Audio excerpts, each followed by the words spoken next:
Brilliant. Ali doesn't have GarageBand yet, so there we go. And that's me sent the song to Ali. Wow, amazing. So that's my part of the video. Hope you enjoyed this. Now off to Ali. See ya!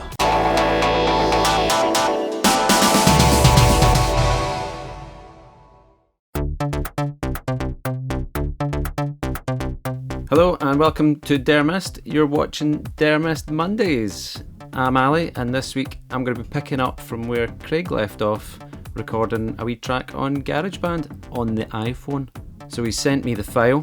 I've never used it before, so I'm going to dive into it and we're going to see how we get on. Here it is here, right there.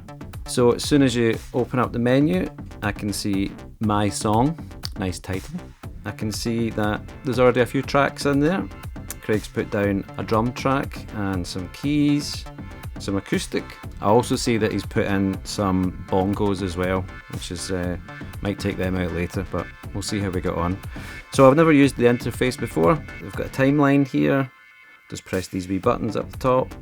Right, so I've got my instrument selection. Good. And then in this section here in the keys, that brings up the MIDI keyboard. The keys are very, very small, so there's not a lot of room for error on this iPhone. Quite small. I don't know what size iPhone Craig's using. I can imagine this would be much better on a tablet.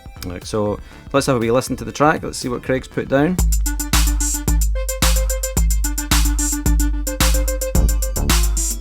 I can see he's chopped and looped some of the files, so you can obviously chop and loop small sections of files as you record them. But I'm going to add a wee track onto this now and see how we get on. Let's go for a keyboard. Let's go for a synth. We've got some different buttons up here. Oh, that allows you to scroll the different octaves on the keys, which is good. Pitch. That allows you to pitch bend, which is great. And then just individual keys.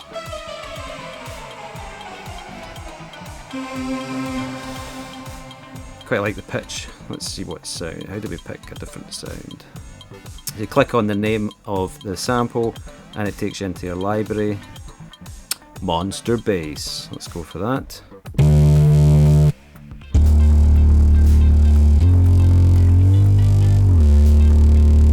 That's a nasty sound. Right, so I'm assuming if I hit record, it'll record that. Let's have a wee stab at it. Go. Oh, great, so I get a wee count.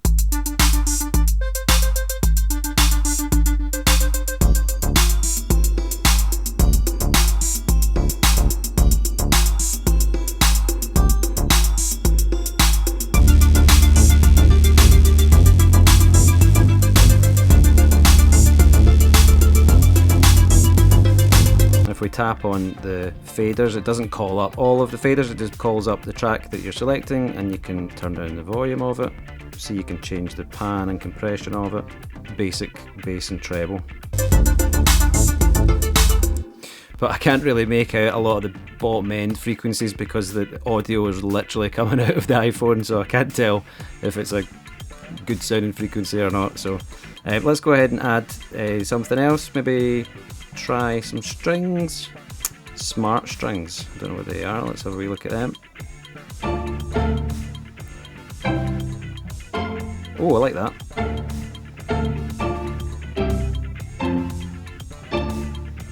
They sound really, really good. Right, so let's go back. I'm assuming just hit record again. Maybe just come straight in.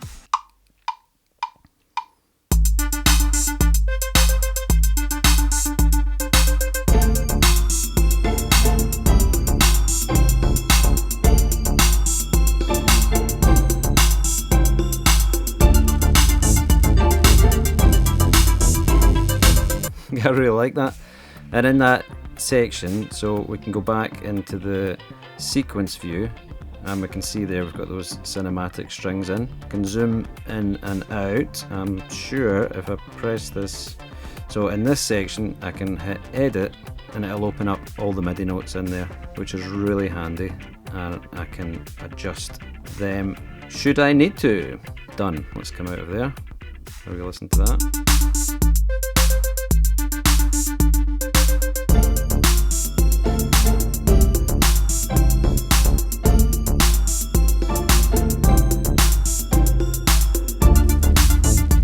That's great. It's a great wee tool for laying down ideas, even just messing about and stumbling across new ideas.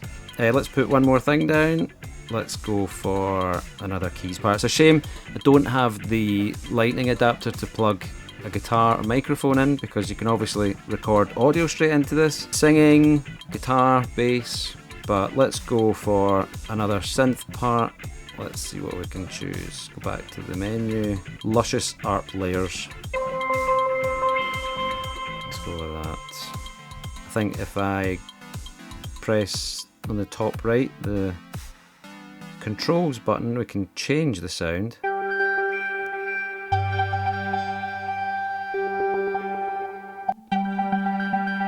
Quite like that short attack. Can turn the delay down and the reverb a wee bit. So let's go with that. Record.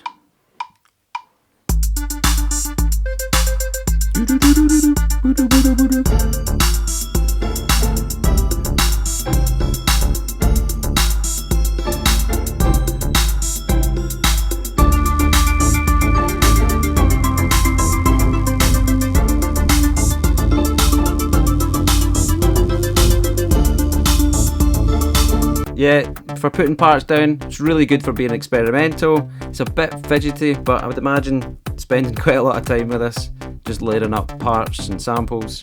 Let's go back to the mixer view, the effects button, not sure what that does. Let's try the effects button.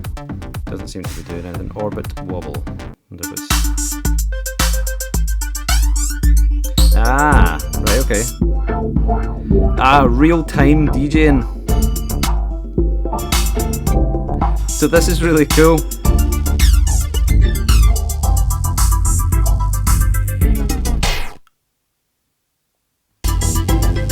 So it's a bit like a DJ mixer with some effects on it. I don't think these effects actually imprint on the track.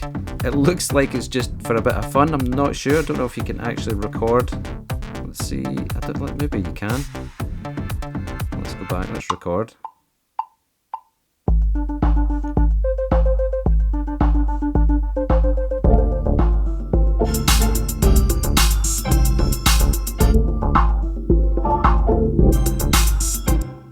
Let's see if that actually recorded that over that. Yeah, it did. So you can actually print across these mixes. So I'm just going to undo that because it's a bit weird.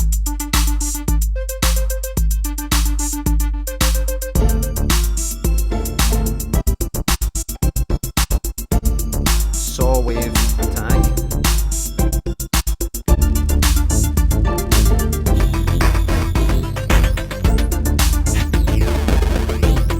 That's really cool, so you can move up and down as well and affect the difference. And go around the pad as well.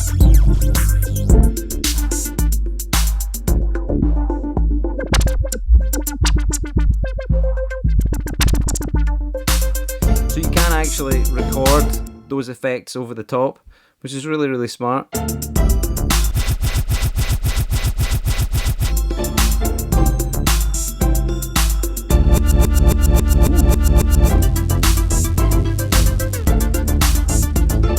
That's a really, really fun addition that they've got in there in GarageBand. Not sure if that's in the desktop version, but it's certainly a lot of fun, and you can record it over your track. Really interesting to use. I've never used it before.